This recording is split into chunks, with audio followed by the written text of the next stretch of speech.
अस्सलाम वालेकुम स्टूडेंट्स। अच्छा, अपनी लास्ट वीडियो में हमने question number 1 to question number 5 तक क्वेश्चंस किए थे। एक्सरसाइज 1.3 हमने स्टार्ट की हुई थी। आज हम करेंगे question number 6 start. Question number 6 में हमें गिवन है कि अगर a की वैल्यू ये है, b की वैल्यू गिवन है, ठीक है। तो हमने क्या फाइंड करना है, इसके दो पार्ट्स हैं, ठीक है। फर्स्ट पार्ट में वो कह रही है 3a - 2b, तो हम इसमें वैल्यूज़ पुट करेंगे। सॉल्यूशन वैल्यूज़ पुट करते हैं। 3a की वैल्यू 1 - 2 3 4 -2 इंटू b की वैल्यू 0 7 -3 8। इसको हमने सिंपली सॉल्व करना है। तो हम 3 को इस मैट्रिक्स की हर एंट्री के साथ मल्टीप्लाई कर देंगे। सो 3 × 1 3 × -2 3 × 3 3 × 4 माइनस 2 को इसकी हर एंट्री के साथ मल्टीप्लाई कर देंगे। 2 × 0 2 × 7 2 × -3 and 2 × 8।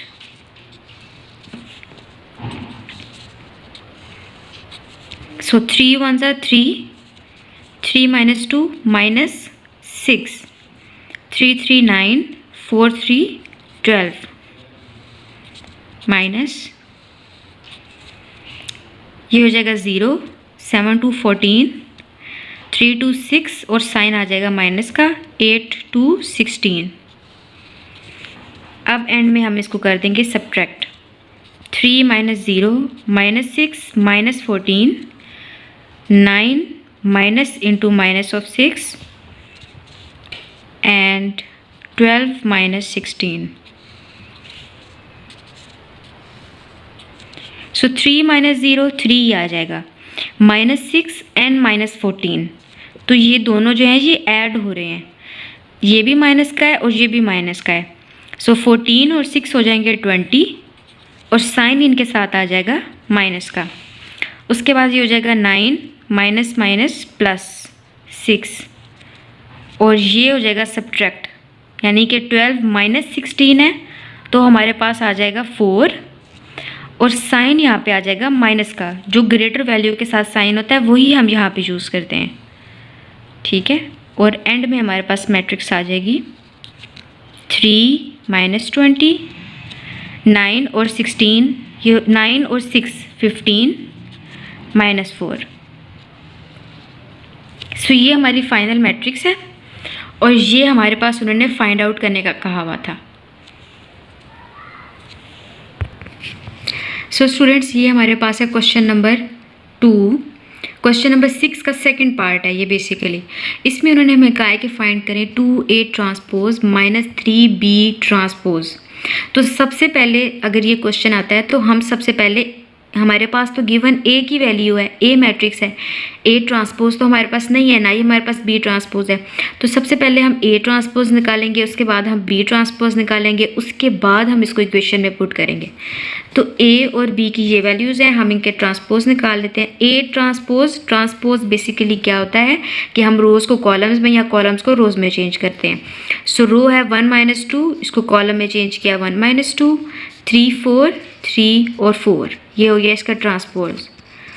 बी मैट्रिक्स हमारे पास ये है, इसका ट्रांसपोज क्या होगा 0 7 रो में था 0 7 -3 8 -3 और 8। सो ये हमारे पास आ गया ट्रांसपोज की वैल्यूज़। अब हम इसको इक्वेशन में पुट करेंगे। 2a transpose -3b transpose is equals to 2a transpose की value 1 3 -2 4 minus into 3 b transpose की वैल्यू है 0 -3 7 8। 2 को हर एंट्री के साथ मल्टीप्लाई कर देंगे। 2 1 2 3 2 -2 2 4 माइनस, अब 3 को हर एंट्री के साथ मल्टीप्लाई कर देंगे। 3 0 3 माइनस ऑफ 3 3 7 3 और 8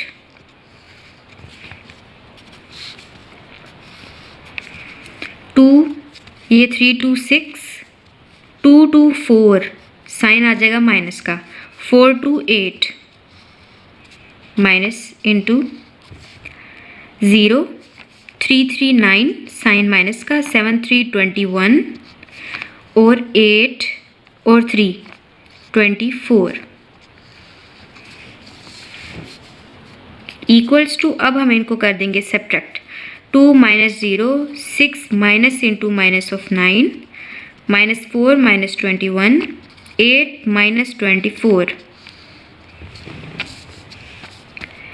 विच इज़ इक्वल्स टू, 2 में से 0 गए 2 ही आ गया, 6 ये वैसे आ जाएगा, और माइनस माइनस माइनस जब माइनस से मल्टीप्लाई होता है तो प्लस आ जाता है, 9 माइनस 4 माइनस 21, तो ये दोनों हो रहे हैं बेसिकली ऐड, 21 और 4 ऐड हो गया 25।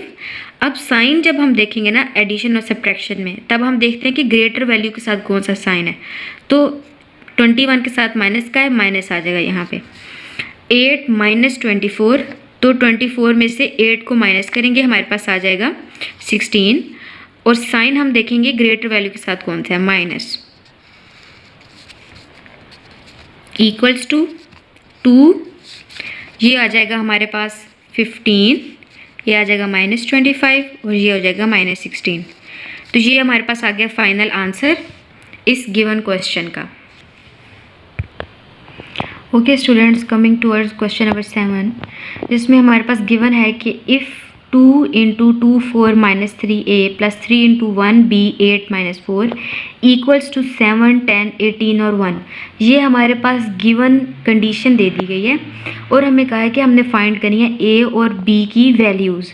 इसी तरह का एक क्वेश्चन हमारे पास एक्सरसाइज 1.1 में भी आया था और उसमें हमने a, b, c और d की वैल्यूज़ फाइंड आउट करनी थी।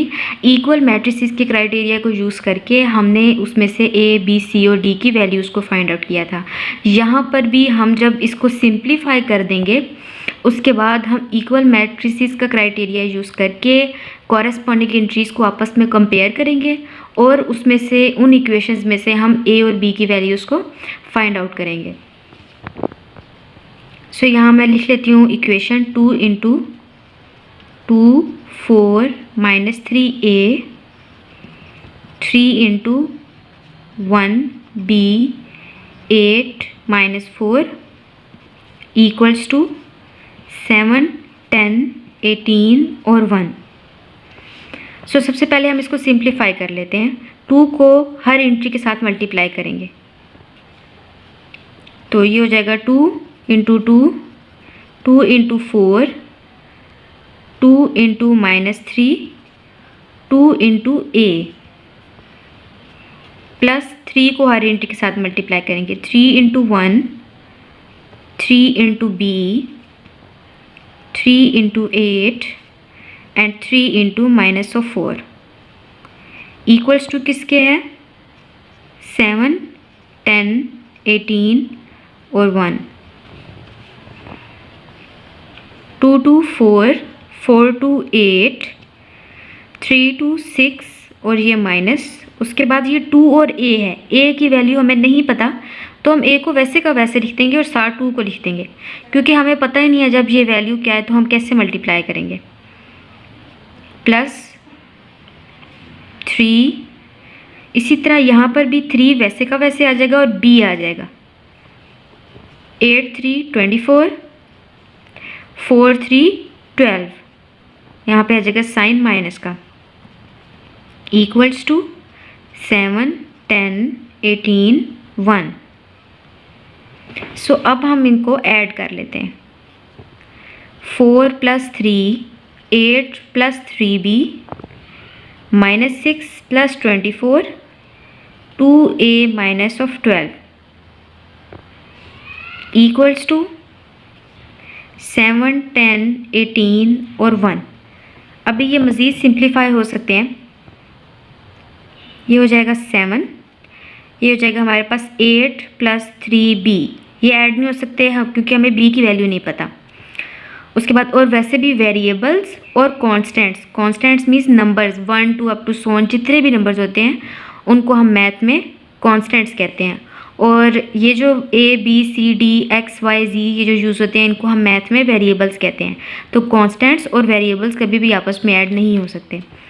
अब हम इनको ऐड करेंगे, एक नेगेटिव में है, एक पॉजिटिव में है। तो यहाँ पे बेसिकली 24 में से -6 जो है वो सब्ट्रैक्ट हो रहा है।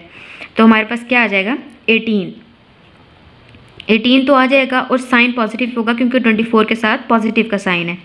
ये हो जाएगा 2a -12। ठीक है, ये भी सिंप्लीफाई नहीं हो सकता, वेरिएबल और कांस्टेंट है। 7 10 18 1। तो अब हमारे पास बन गया ये मैट्रिक्स, ये दोनों, और ये दोनों जो है मज़ीद सिंप्लीफाई नहीं हो सकती। और हमें पता है कि ये दोनों इक्वल मैट्रिसेस हैं, तो इनकी कॉरेस्पॉन्डिंग एंट्रीज भी आपस में इक्वल ही होगी। अब हम कंपेयर करेंगे, देखिए 7 और 7, 18 और 18 ये एक जैसी हैं। अब हमने इनको कंपेयर करना है, तो सबसे पहले हमारे पास क्या बन जाएगा, 8 + 3b = 10। ठीक है, जब हमारे पास इक्वल मैट्रिसेस होंगी तो हम कॉरेस्पॉन्डिंग एंट्रीज को कंपेयर करेंगे। ये दोनों हमारे पास हमें पता चल गई हैं, एक जैसी हैं, इनमें हमें नहीं पता, तो इनको हम कंपेयर करेंगे। कंपेयर करके ये वाली इक्वेशन बनाएंगे, फिर इसको सॉल्व करेंगे। एक तो हमारे पास ये इक्वेशन बन जाती है, दूसरी कौन सी इक्वेशन बनती है, दूसरी हमारे पास बन जाएगी 2a - 12 = 1। और हम इनको नाम भी दे सकते हैं, आप चाहें तो नाम दे दें, अच्छा होता है। आप इसको लिख सकते हैं इक्वेशन 1, ठीक है, और इसको आप लिख दें इक्वेशन 2। तो अब हम जब रेफरेंस देंगे तो हमें पता चल जाएगा। हम यहाँ पे लिखेंगे बाय 1, ठीक है, बाय या फिर इक्वेशन 1 आप पूरा लिखते हैं। क्या है हमारे पास, 8 + 3b = 10। हमें चाहिए यहाँ पे वेरिएबल b की वैल्यू, तो जिसकी भी वैल्यू हमें चाहिए होती है हम उसको उसी की जगह पे रखते हैं। बाकी जो कांस्टेंट होते हैं उनको हम सेपरेट कर देते हैं। अगर ये नेगेटिव होता तो फिर हम इसको इस साइड पे लेकर इसके साइन को पॉजिटिव करते हैं, बट सबसे पहले हमने देखा इसका साइन भी पॉजिटिव है और ये वेरिएबल है, तो कांस्टेंट को हम इकट्ठा कर लेंगे, वेरिएबल्स को हम अलहदा रहने देंगे। हमने यहाँ पे वेरिएबल को नहीं छेड़ा, हमने लिख दिया है विच इम्प्लाइज दैट 3b वैसे ही रहेगा, 10 और यहाँ पे 8 पॉजिटिव है, उस तरफ आके राइट साइड पे आके ये नेगेटिव का हो जाएगा। ये क्या इम्प्लाइज करता है कि 3b = 10 - 8 2। ठीक है, तो हमारे पास इक्वेशन बन गई, क्या इक्वेशन बनी, 3b = 2।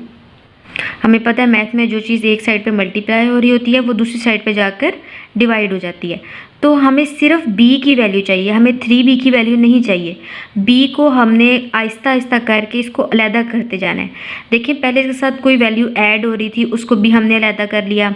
फिर हमारे पास अब b के साथ कोई वैल्यू मल्टीप्लाई हो रही है, इसको भी हम अलहदा कर लेंगे। इसको हम कैसे लिखेंगे, b ये अब दोनों साइड पर डिवाइड हो जाएगी, यानी कि 3b/3 = 2/3।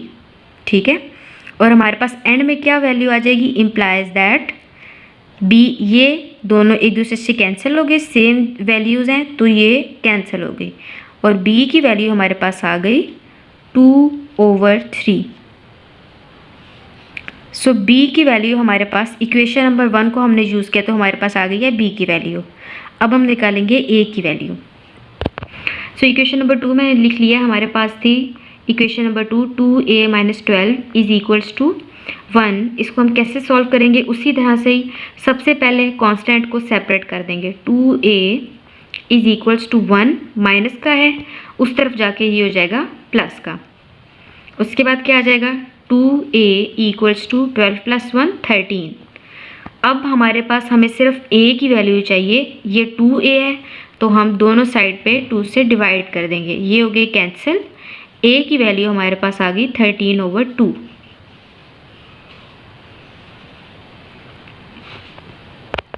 सो स्टूडेंट्स a की वैल्यू आ गई 13/2 और b की वैल्यू हमारे पास क्या थी, b की वैल्यू थी 2/3।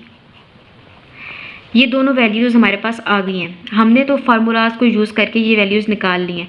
यहाँ तक आप लोगों का क्वेश्चन एंड हो चुका है। बट सपोज़ अगर आपको कहा जाए, आपको कोई अलग से क्वेश्चन दे दिया जाए, उसमें से आप यही वाला क्राइटेरिया यूज़ करके ए और बी की वैल्यूज़ को निकालें, और आपको ये डाउट है कि पता नहीं मेरी वैल्यूज़ सही भी आई हैं या नहीं आई। यहाँ पे तो आपको पता चल ही जाएगा बुक में, क्योंकि आंसर्स दिए हुए होते हैं, तो हमें पता चल जाता है कि हमने जो वैल्यू निकाली है वो ठीक है।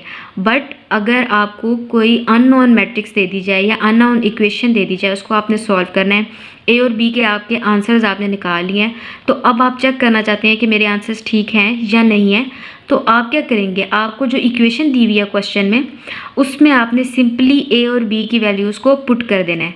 जैसे आप उसको पुट करेंगे, उसको सॉल्व करेंगे, फिर आप कंपेयर करेंगे क्या आपकी लेफ़्ट हैंड साइड की मैट्रिक्स जो है वो राइट हैंड साइड के इक्वल आई है या नहीं आई। अगर तो आएगी तो इसका मतलब जो वैल्यूज़ आपने ए और बी की निकाली हैं वो बिल्कुल ठीक है। अगर नहीं आएगी तो फिर आपने जो वैल्यूज़ निकाली हैं वो गलत हैं। तो यहाँ पे मैं आपको बता देती हूँ कि किस तरह से आप लोग चेक कर सकते हैं। सो स्टूडेंट्स, ये मैंने लिख लिया इक्वेशन। यही हमारे पास आई थी ना जब हमने कंपेयर की थी, तो हमारे पास लास्ट में यही वाली मैट्रिसेस बनी थी। अब मैंने वो मैट्रिक्स लिख दी है, इसमें हम वैल्यूज़ पुट कर देंगे सिंपली। बी की जगह पे 2/3, ए की जगह पे 13/2। तो अब आगे सॉल्व करते हैं इनको, देखते हैं कि क्या यहाँ पे 10 आता है, क्योंकि यहाँ पे 10 है, और इसका आंसर क्या 1 आता है या नहीं आता। सो 7, 8 प्लस 3 2 6/3, ये हो जाएगा 18, 13 2 26/2 -12, विच इज़ इक्वल्स टू 7, 10, 18, 1।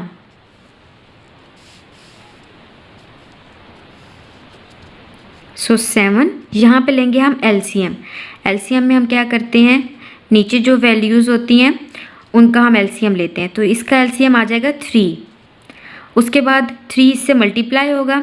सबसे पहले नीचे 8 के नीचे 1 है, ठीक है, तो 3 जो है वो 1 से डिवाइड होगा, जो आंसर आएगा वो फिर इससे मल्टीप्लाई होता है। एलसीएम में यही होता है, जो नीचे वैल्यू होती है वो डिवाइड होती है, और उसके बाद जो आंसर आता है वो ऊपर वाली वैल्यू के साथ मल्टीप्लाई होता है। सो नीचे 1 है, 3 पे डिवाइड किया तो 3 ही आए, 8 3 यहाँ हो जाएगा 24 प्लस 3 और 3 3 पे डिवाइड हुआ 1 आ गया, 1 मल्टीप्लाई होगा 6 से, 6 ये 18, उसके बाद ये यहाँ पर भी हमने लेना है एलसीएम। सो एलसीएम में नीचे यहाँ पे 1 और 2 था, तो 2 ही आएगा इसका एलसीएम। अब हम मल्टीप्लाई करेंगे यहाँ पे 2 को, नीचे वाली वैल्यू जो है यानी कि 2 और ये भी 2 है, सो ये डिवाइड होंगी।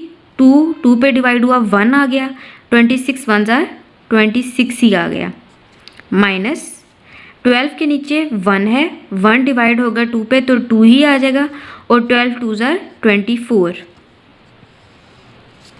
विच इज़ इक्वल्स टू 7, 10, 18 और 1।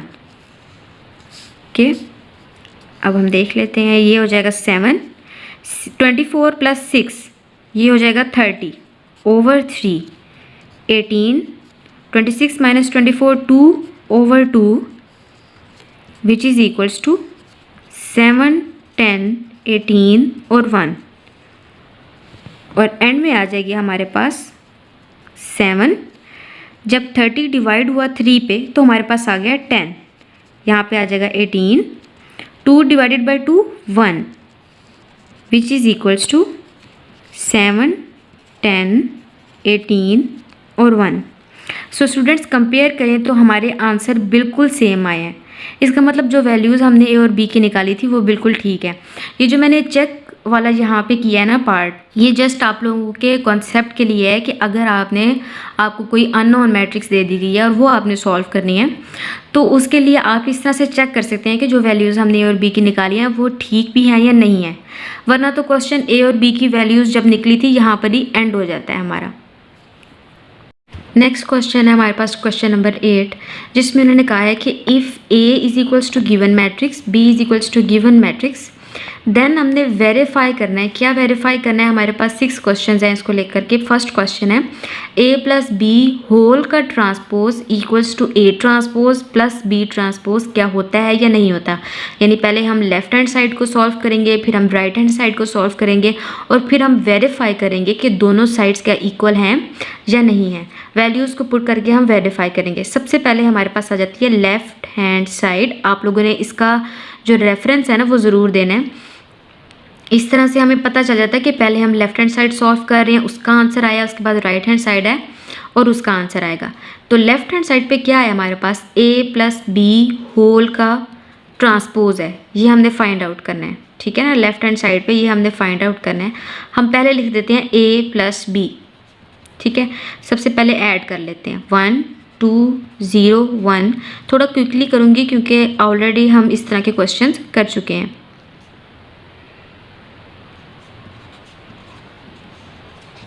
इक्वल्स टू 1 + 1 2 + 1 0 + 2 1 + 0 इक्वल्स टू ये हो जाएगा हमारे पास 2, ये हो जाएगा 3, ये हो जाएगा 2 और ये हो जाएगा हमारे पास 1। ठीक है, ये हमारे पास आ गई है a प्लस बी की वैल्यू।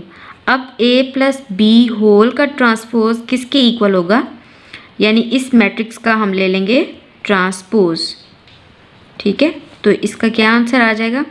रोज हो जाएंगी कॉलम्स में चेंज, 2 3 2 3 2 1 2 1। ठीक है, ये हो गया हमारे पास a plus B whole transpose का आंसर। अब चाहे तो इस इक्वेशन को नाम भी दे दें। इक्वेशन को जब हम नाम देते हैं तो हमारे लिए इजी हो जाता है रेफरेंस देना, तो आप इसको इक्वेशन नंबर 1 कह सकते हैं। अब हम सॉल्व करेंगे अपनी राइट हैंड साइड को। ठीक है, राइट हैंड साइड पे क्या है? ए ट्रांसपोज सेपरेट और बी ट्रांसपोज सेपरेट हमने फाइंड आउट करना है। सबसे पहले हम फाइंड आउट करेंगे A transpose which is equals to A की क्या वैल्यू है? 1 2 0 और 1 होल ट्रांसपोज, तो ये किसके इक्वल आ जाएगा? रोज कॉलम्स में चेंज 1 2 1 2 0 1 0 और 1। ये आ गया हमारे पास ए ट्रांसपोज। उसके बाद बी ट्रांसपोज किसके इक्वल है? आप चाहें तो पहले बी मैट्रिक्स लिखें, उसके बाद बी ट्रांसपोज ऊपर लिखें और इसके ऊपर ट्रांसपोज लिखें और अपना फाइनल आंसर निकाल लें। मैं स्टेप्स को इसलिए ज़्यादा करती हूँ ताकि जो बिगनर्स हैं उनको समझ में आ जाए। आपकी प्रैक्टिस अच्छी है तो आप अपने स्टेप्स को कम भी कर सकते हैं। अच्छा, यहाँ पे आ जाएगी हमारे पास बी की मैट्रिक्स। बी मैट्रिक्स हमारे पास है 1 1 2 0, उसका हमने लेना है ट्रांसपोज। ये आ जाएगा 1 1 2 0 2 0। सो ए ट्रांसपोज भी आ गया हमारे पास और बी ट्रांसपोज भी आ गया। अब हम इन दोनों को ऐड कर लेंगे। ये मैंने लिख दिया मैट्रिक्स, इनको हम कर देते हैं ऐड। 1 + 1 0 + 2 2 + 1, उसके बाद 1 + 0।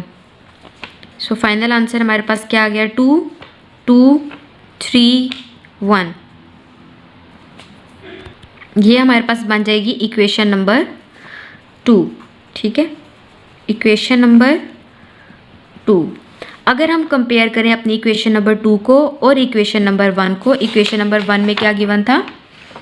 देखिए, इक्वेशन नंबर 1 और इक्वेशन नंबर 2 हमारी सेम आई है, तो हम लिखेंगे एंड में कि by equation number 1 and equation number 2, ठीक है, verified that A plus B whole का transpose is equals to A transpose plus B transpose. तो ये चीज़ वेरीफाइड हो चुकी है। आप ये भी एक स्टेप इंक्लूड कर सकते हैं कि verified that left hand side is equals to right hand side, उसके बाद आप इसकी वैल्यू लिख दें। ठीक है, तो हमारे पास ये चीज़ वेरीफाई हो चुकी है। यहाँ पे मैंने क्वेश्चन नंबर 2 राइट कर लिया है ऑलरेडी, क्योंकि क्वेश्चन नंबर 1 से ये रिलेट करता है और टाइम हमारा ज़्यादा वेस्ट ना हो, तो इसलिए मैंने ऑलरेडी राइट कर लिया है। अच्छा, क्वेश्चन नंबर 2 में हमारे पास है a माइनस बी होल का transpose is equals to a transpose minus B transpose. तो सबसे पहले हम लेफ्ट हैंड साइड को सॉल्व करेंगे। हमारे पास है a minus B whole transpose, ये हमने फाइंड आउट करना है। तो यहाँ पे मैंने किया हुआ है डायरेक्ट स्टेप। अगर तो आप लोगों को जो मैंने क्वेश्चन नंबर 1 में बताया था वो इजी लगता है, आप वो कर लें, पहले a minus B find out कर लें, उसके बाद उसका ट्रांसपोज ले लें, या आप उसको एक साथ भी लेके चल सकते हैं। तो a माइनस बी होल का ट्रांसपोज इज इक्वल्स टू, आप बीच में मैट्रिसेस की वैल्यूज़ को पुट करेंगे और बाहर होल का ट्रांसपोज लिख देंगे। तो ये मैंने सेपरेट किया है होल का ट्रांसपोज, ये ट्रांसपोज फाइंड किया, तो ये हमारे पास होगी फाइनल मैट्रिक्स। ये है इक्वेशन नंबर 1। उसके बाद है राइट हैंड साइड हमने सॉल्व करना है A transpose minus B transpose. A transpose की वैल्यू ये है, ये हमारे पास आ गया final transpose. B transpose is equals to B matrix लिखेंगे, उसका ट्रांसपोज लेंगे और रोज़ को कॉलम्स में या कॉलम्स को रोज़ में चेंज कर देंगे। तो ये दो हमारे पास आ गई है ए ट्रांसपोज और बी ट्रांसपोज की वैल्यूज़। हमने क्या फाइंड आउट करना है, इनको सब्ट्रैक्ट करना है।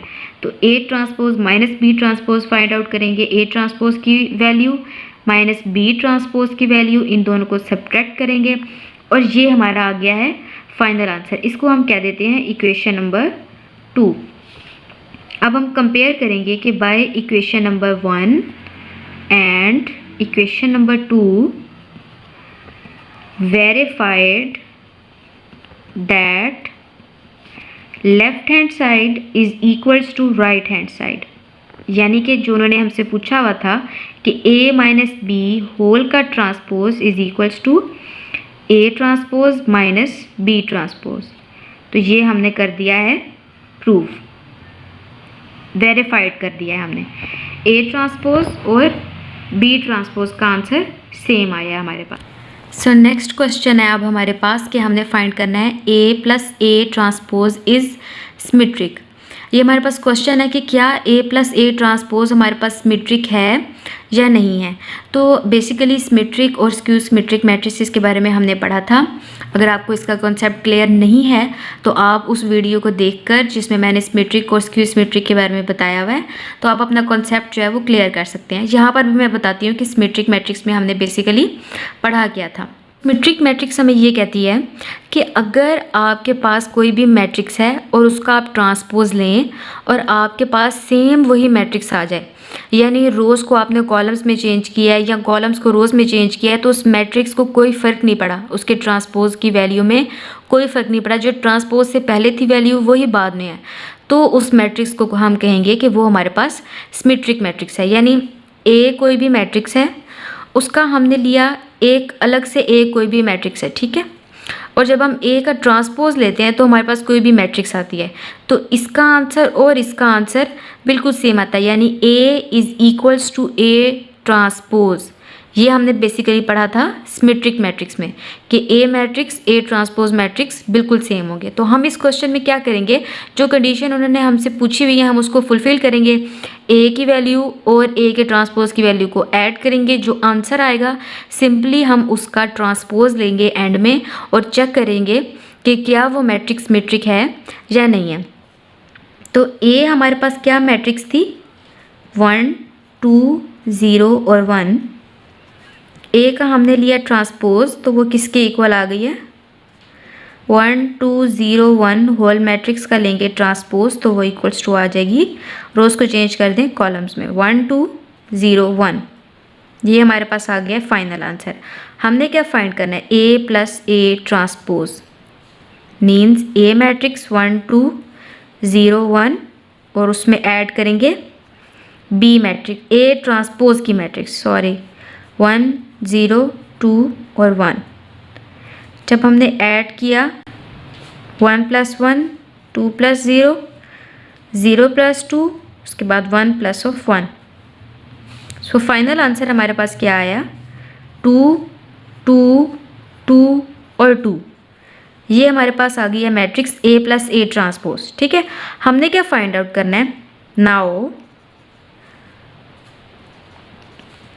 वी फाइंड, क्या फाइंड करेंगे हम, ए प्लस ए ट्रांसपोज, ये हमने फाइंड किया, इसका भी ट्रांसपोज फाइंड करेंगे।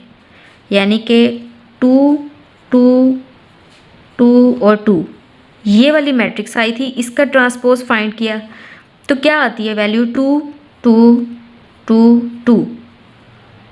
सो हमारे पास प्रूव हो चुका है, यानी आप इसको देखें और इसको देखें, कंपेयर करें इन दोनों को, तो आपने जब ट्रांसपोज लिया है मैट्रिक्स में कोई फ़र्क नहीं आया। इसका मतलब कि ये जो हमारे पास मैट्रिक्स थी A+A ट्रांसपोज इज़ सिमेट्रिक। यहाँ पे आप लिख सकते हैं कि हैंस वेरीफाइड, बिकॉज क्वेश्चन में उन्होंने यही कहा था कि वेरीफाई करें। अब आप यहाँ पे left hand side right hand side तो नहीं लिख सकते, तो आप यहाँ पे लिखेंगे कि वेरीफाई हो चुका है कि जो A+A ट्रांसपोज मैट्रिक्स है वो सिमेट्रिक है।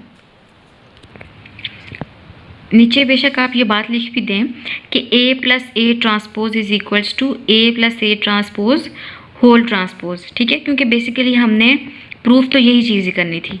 नेक्स्ट मैंने लिखा है क्वेश्चन नंबर 5 पहले, क्वेश्चन नंबर 4 और क्वेश्चन नंबर 6 हम बाद में करेंगे। 5 को पहले इसलिए लिखा है क्योंकि ये हमारे पास रिलेट करता है क्वेश्चन नंबर 3 से।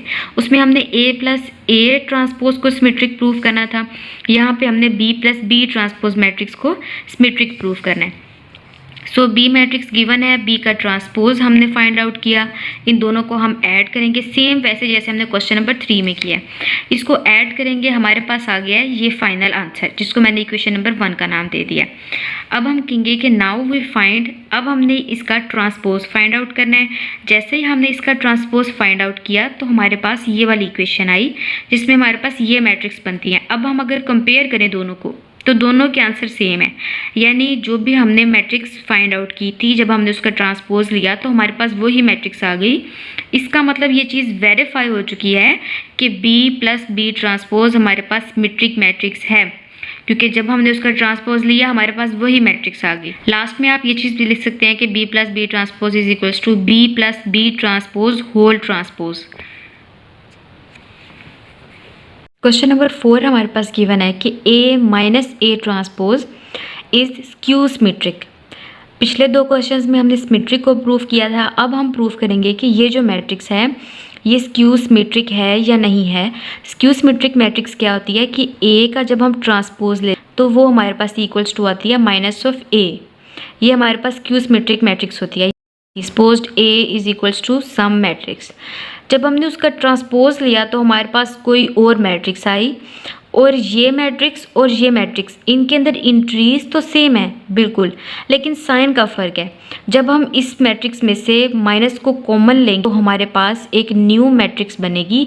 उसके बाद जब हम इसको और इसको रिलेट करेंगे तो वो हमारे पास सेम आएगी, यानी A का ट्रांसपोज जो है वो इक्वल्स टू आएगा -A के। ये हमें स्क्यू सिमेट्रिक मैट्रिक्स कहती है। तो अब हम इस क्वेश्चन को जब सॉल्व करेंगे हमारे पास आंसर आ जाएगा। उसके बाद हम इसका ट्रांसपोज लेंगे, ट्रांसपोज के आंसर को हम इससे रिलेट करेंगे जब, तो हमारे पास इंट्रीज सेम आएंगी बट साइन चेंज होगा। तो हम उसमें से माइनस को कॉमन ले लेंगे, उसके बाद अंदर जो मैट्रिक्स बनेगी वो A-A ट्रांसपोज मैट्रिक्स की तरह ही होगी। सो क्वेश्चन को सॉल्व करते हैं, सोल्यूशन स्टार्ट करते हैं। हमारे पास A मैट्रिक्स क्या गिवन है, सबसे पहले A मैट्रिक्स की वैल्यू लिख देते हैं। A मैट्रिक्स है हमारे पास 1, 2, 0 और 1, ठीक है। इसका ट्रांसपोज जब हमने लिया तो हमारे पास आ गया 1, 2, 0, 1, ठीक है। उसके बाद अब हम सब्ट्रैक्ट करेंगे A-A transpose which is equals to A matrix 1, 2, 0, 1 -A transpose 1, 2, 0, 1 which is equals to 1 - 1, 2 - 0, 0 - 2, 1 - of 1। तो ये किसके इक्वल आ जाएगी, 0, 2, -2 और 0, ठीक है। ये हमारे पास आ गई है इक्वेशन नंबर 1, आप इसको बेशक कह दें। अब हम क्या लेंगे, नाउ वी फाइंड, हम इसको प्रूव करने लगे हैं कि ये स्क्यू सिमेट्रिक है, तो हमें क्या फाइंड करना है, ट्रांसपोज A-A ट्रांसपोज का ट्रांसपोज फाइंड आउट करना है, यानी 0, 2, -2 और 0, इसका हम फाइंड करेंगे ट्रांसपोज। ट्रांसपोज लिया जब हमने, हमारे पास क्या वैल्यू आई, 0 और यहाँ आ जाएगा 2, यहाँ आ जाएगा -2 और 0। सो ये हमारे पास आ गई इक्वेशन नंबर 2। अब आप कंपेयर करें इक्वेशन नंबर 1 और इक्वेशन नंबर 2 को कंपेयर करें तो हमारे पास सिर्फ साइन का फ़र्क है, 0 2 2 0 0 2 2 0, ये तो सेम आ रहा है, सिर्फ साइन का फ़र्क आ रहा है। ठीक है, साइन का फ़र्क आ रहा है। अब हम क्या करेंगे, इसमें से ले लेंगे माइनस को कॉमन। तो जैसे ही हमने माइनस को कॉमन लिया ना, अंदर जितनी भी एंट्रीज हैं उनके साइन चेंज हो जाएंगे। ये आ जाएगा 0, 2 की जगह पे आ जाएगा, पहले नेगेटिव था तो अब पॉजिटिव 2, ये पॉजिटिव 2 था, नेगेटिव 2, ये आ जाएगा 0। ठीक है, which is equals to minus, ये कंप्लीट मैट्रिक्स इस मैट्रिक्स की तरह है, देखें बिल्कुल सेम है। और ये हमारे पास कौन सी मैट्रिक्स थी, A माइनस A ट्रांसपोज। तो हम इसको लिख देंगे, ये हमारे पास आ गया है A माइनस A ट्रांसपोज के इक्वल। ठीक है, इस पूरी मैट्रिक्स की जगह हमने उसका नाम पुट कर दिया, यानी ये जो हमने फाइंड आउट की थी वो हमने यहाँ पे लिख दिया। तो अब हमारे पास क्या प्रूव हो चुका है, हेंस वेरीफाइड दैट कि A minus A transpose is skew symmetric. ठीक है, और एंड में हम लिख देंगे कि क्योंकि A माइनस A ट्रांसपोज का जब हमने ट्रांसपोज लिया तो वो इक्वल्स टू आया माइनस A ट्रांसपोज के। ठीक है, जब हम सिमेट्रिक लिखते हैं ना तब हम लिखते हैं A is equals to A transpose. जब हम स्क्यू सिमेट्रिक लिखते हैं तो हम ट्रांसपोज वाली मैट्रिक्स पहले लिखते हैं और उसके बाद हम ये वाली मैट्रिक्स लिखते हैं। आप इनकी पोजीशन चेंज कर लें, कोई इशू नहीं है, बट लिखने का तरीका इसको इस तरह से होता है। नेक्स्ट है हमारे पास क्वेश्चन नंबर 6, वो मैंने राइट कर लिया है। हमने सेम क्वेश्चन नंबर 4 की तरह ही करना है। हमने B माइनस B ट्रांसपोज जो है उसको स्क्यू सिमेट्रिक प्रूफ करना है, यानी कि जब हम इसका ट्रांसपोज लें तो हमारे पास आंसर जो है वो माइनस B ट्रांसपोज आ जाए, तो हमारे पास जो मैट्रिक्स है वो स्क्यू सिमेट्रिक होगी। सो B मैट्रिक्स गिवन है, इसका ट्रांसपोज लिया, ये वैल्यू आ गई। उसके बाद हम फाइंड करेंगे B minus B transpose which is equals to B matrix minus B transpose वाली मैट्रिक्स। उसके बाद है हमारे पास, हमने इनको सब्ट्रैक्ट किया, 1 माइनस 1, 1 माइनस 2, 2 माइनस 1, 0 माइनस 0, ये हमारे पास फाइनल मैट्रिक्स आ गई है।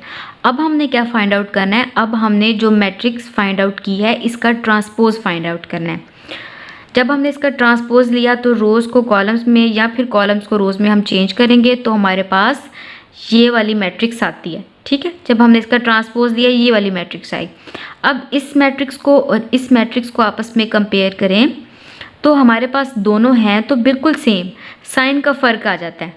ठीक है, अब हम इसमें से ले लेंगे माइनस को कॉमन लेंगे तो हर एंट्री का साइन चेंज हो जाएगा, जो पॉजिटिव थी वो नेगेटिव हो जाएगी, जो नेगेटिव थी वो पॉजिटिव हो जाएगी। ये वाली मैट्रिक्स अब हमारे पास आई। इसको और इस मैट्रिक्स को आप कंपेयर करें तो अब हमारे पास ये दोनों मैट्रिसेस बिल्कुल सेम आ रही हैं, और ये मैट्रिक्स हमारे पास किसके इक्वल थी, B माइनस B ट्रांसपोज के इक्वल थी। तो इस मैट्रिक्स की जगह पे अब हम B माइनस B ट्रांसपोज लिख देंगे, माइनस का साइन वैसे ही बाहर रहेगा।